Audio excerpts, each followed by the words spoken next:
it's actually a cycle, right? Like the more confident we feel, the better we come across. And even like if we start on the outside, it also works in.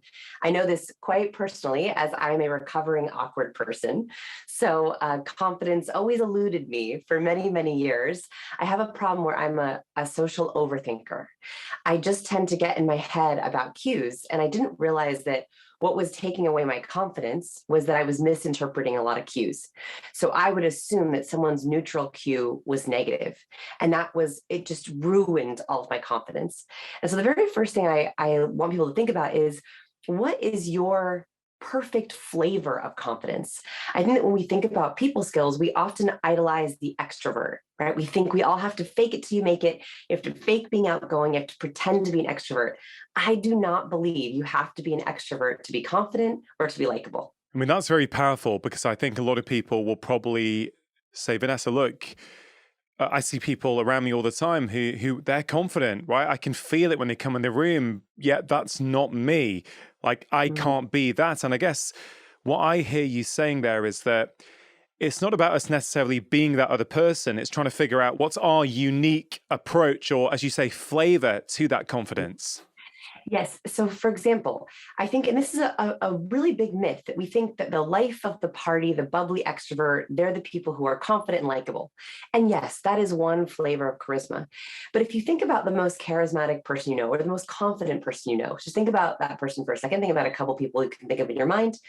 We also have the quiet, powerful introvert who's very confident. We also have a nurturing, empathetic healer who's also very confident. And so I think that if we can broaden our definition of what confidence means, we have more permission to feel authentically ourselves. And here's the biggest problem: we can feel inauthentic confidence.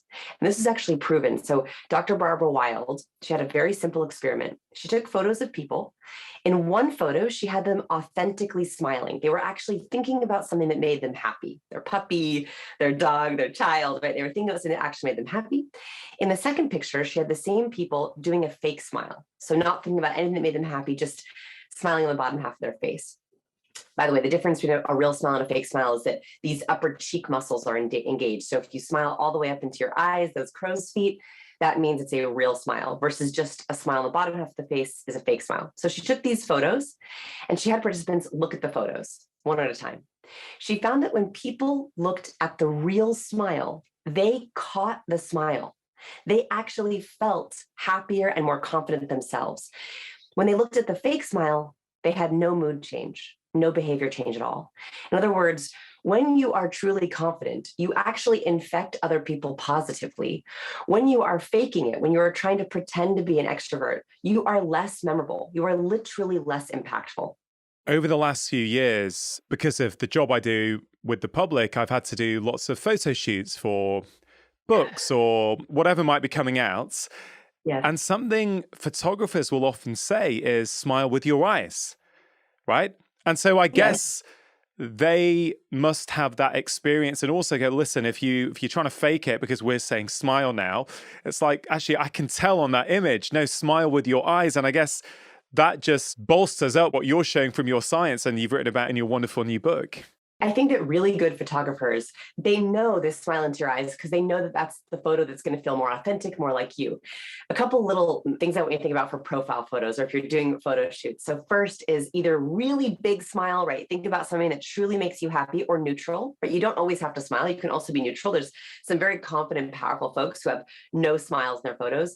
And you also want to avoid asymmetry. So the other thing that research found is there's a universal contempt microexpression. And so this is a microexpression of scorn or disdain. And it's very simple. You can even try it with me. It's a one-sided mouth raise.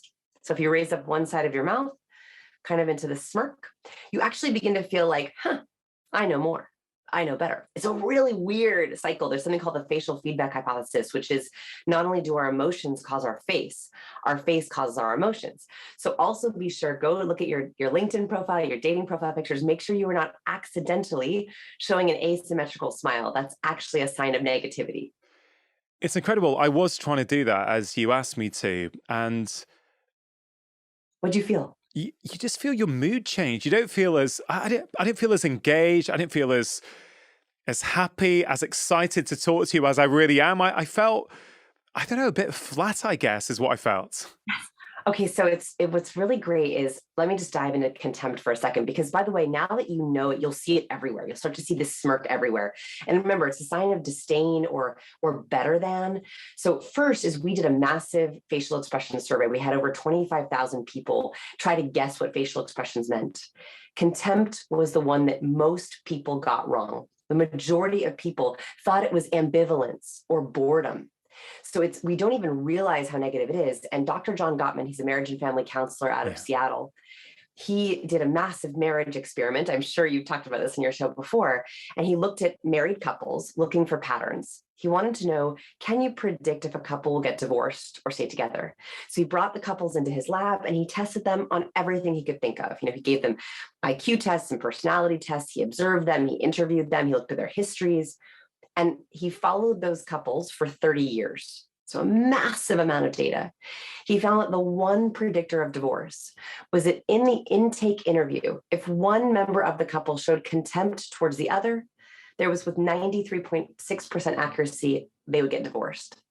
John Gottman can watch a silent video of a couple. And if he sees that smirk, that one-sided mouth raise, he can predict with 93% accuracy if that couple will get divorced. Why? Just as you mentioned, you said, I felt kind of flat. I felt like all of a sudden not excited. Contempt is one of the only emotions that doesn't go away. Fear comes in a burst, you self-soothe. Anger comes in a burst, you calm down. Happiness comes all at once, you go back to neutral. But contempt or disrespect, it grows and it festers if it's not addressed. And it grows and it breeds into hatred. And so I think that why some of these cues are so powerful is, if we can spot a cue at its infancy and address it, we then prevent any kind of negative growth Yeah. out of that hidden emotion. I think the eye roll as well is associated with contempt. Is that right? So the eye roll is funny. It's a negative behavior, and it's a little softer than a scorn, right? So if we roll our eyes, sometimes it can be that you're trying to process something. For example, humans tend to look away when they're trying to process something. So if you've said something that someone doesn't like, or they're trying to process, they might eye roll to be like, "Ugh, I don't know about that." An eye roll paired with a scoff, though, pretty contemptuous, right? Just an eye, oh, that's that's a pretty negative one. So let's say someone hears this, Vanessa, right? They're listening or they're watching, and this evening they see that their partner is exhibiting that cue to them, right? One part of them potentially could be really scared, thinking, wait a minute, hold on a minute. I just heard that that's going to lead to a divorce. Or could it be that with that knowledge, we can actually address it and do something about it? Help me understand that. Yes. Every time you spot a cue, it's an opportunity. So if you see that on your partner's face, think of that as an opportunity. That is information, super valuable information for you to learn more, find out more, dig deeper. So you have a couple different options when you spot a cue. So there are 96 different cues, right? There's a lot of cues that we're getting sent all the time. Contempt is one of the more powerful ones. You have a choice with contempt or any negative cue or red flag. One, you can say, I noticed that contempt around this topic or this idea. I wonder what was going on there. I'm going to keep that in the back of my head and do more research. That's just information for you. Yeah. How wonderful to have more valuable information. Second, you can absolutely address it. So everyone in my life speaks cues, right? I'll be like, hey, I saw contempt. Is everything okay? I will literally say that. Or if you want to be more, more soft about it, you can say, does that make sense? Are we all good? How are you feeling? You okay? Does that work with you? Right. So even having a tiny moment of acknowledgement, I think, is a gift. Yeah. And this is how I like to think about reading people is, we are so in need of belonging. We so want to be with people who truly, deeply understand us. And how amazing for you to go into an interaction with your partner or your best friend or your colleague and say, I respect you so much that I don't want to just listen to you with my ears. I don't want to hear the words. I want to listen to you with my entire body. I want to look at your cues, hear your voice, listen to your words, and I want to deeply understand you. So I think that the intention here is that every time you spot a cue, it's an opportunity to learn more about them, learn more about yourself, learn more about the relationship. Yeah, it's really powerful, that, because as you described that, I was thinking, let's say I'm in a work meeting and I'm describing something and you notice this, then that's good information. You're like, maybe this isn't landing as I thought it would. Maybe there's a problem here. Maybe I need to just keep that in the back of my mind and come back to it later, right? Whereas if you Okay. hadn't noticed that, you might think, oh, everyone's got this, I can just move on. So I can see the relevance there. I can see the relevance in a personal relationship where someone is saying with their words, hey, yeah, I got it, everything's fine, yet you're noticing something else. And I think that speaks to a wider point that as I immerse myself in your work, which I have been doing, which I love, and your new book, you talk about cues and you put them into these 4 categories, don't you? Nonverbal, vocal, verbal, and imagery. And Yes. the first thing that came into my head, because it's something I think a lot about as a doctor, is that most communication is not really with our words, is it? It's that non-verbal communication. So maybe can you speak to non-verbal communication a little bit? Explain how important is it? How much of communication is that? And why our words don't always tell the full story? Yes. Okay. So you said it exactly right that when we think about communicating with others, we tend to put all of our energy in the verbal basket, right? We think, I want to have the perfect answer, or I want to script the perfect presentation, or I want to answer the perfect way. And words is only one portion. Nonverbal is about, and it's really hard to measure this exactly, but about 65 to 90% of our Yeah. communication is nonverbal. And by the way, that's a huge range, but it's still the majority, right? Yeah. So if you only focus on your words, it's like showing up with 40% of your ability. It's like leaving 65% of your abilities at home. And so what I want to think about is, and by the way, let's put this into practical terms. So when I say, oh, nonverbal matters, here's what I mean. If I were to show up to a business meeting and say, hey, everyone, so happy to be here, you would know. You can't even necessarily see what my face is doing, or my body. Even if you just were to close your eyes and Yeah. listen, you'd be like, she doesn't sound so happy to be here. So you mentioned your work as a doctor, and this was one study that completely shocked me when I was doing this research. So this was a research study that was done with surgeons.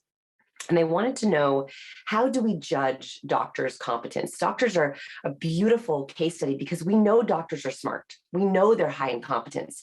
And these researchers wanted to know, does warmth matter? Like what do we get from meeting a doctor for the first time? So what they did is they took one channel, which is vocal. So we have nonverbal, vocal, verbal, and imagery. Vocal is sort of a forgotten aspect. Nonverbal is our postures, our gestures, our face. Vocals, our pace, our volume, our cadence. What they found is they had doctors record 10-second voice tone clips. So they said their name, their specialty, where they worked. So it sounded like this. My name is Dr. Edwards. I specialize in oncology, and I work at Children's Presbyterian Hospital. They took these clips and they warbled the words. So you could hear the pace, the cadence, the volume, but not the actual words being said. Then they asked participants to rate these clips on warmth and competence, which hopefully we'll talk about in a little bit for charisma. Warmth and competence are essential for our trusting people. They found that the doctors who had the lowest ratings in warmth and competence had the highest rate of malpractice lawsuits, which tells us something very interesting, that when we are listening to people, especially in those first few seconds of hearing them, we are listening for cues to their warmth and competence. And so how we say something is just as important as what we say. You say we're listening for cues, Mm-hmm. but I guess we're also looking for cues. It's not just our ears, is it? It's all our Yes. senses. We're trying to pick up everything we can to, I guess, ask that basic human question: can I trust this person? Yes. Well, actually, I think there's two basic human questions. So this was research that was done from Princeton University. And what they found is when humans meet or interact, and this could be on video, on the phone, in person, professionally, romantically, socially, they're trying to answer two basic questions about every human they meet. Can I trust you? And then can I rely on you? That actually it's a chronological order here. So what we're looking for in those first few seconds of interaction are trust cues, right? Do you have good intention? And then are you smart? Can I rely on you? So those, being able to very quickly Yeah. answer those two questions, I think that that's why we're drawn to certain people. We are drawn to people who very quickly signal trust, trust, trust, and then reliance. We're like, yes, those questions are answered. Whew. Now I don't have to worry about it anymore. So in a weird way, the more clear we are with our cues, the more magnetic we become, because we're just providing clarity for people. We're giving them less work to do in their brains. If you enjoyed that clip, here's another powerful clip that I think you are really going to enjoy. It is the quality of our relationships that determines the quality of our lives. The story is never just created by one person. It's a co-creation. The way I speak is influenced by the way you listen. The way I see myself is influenced by the way you see me.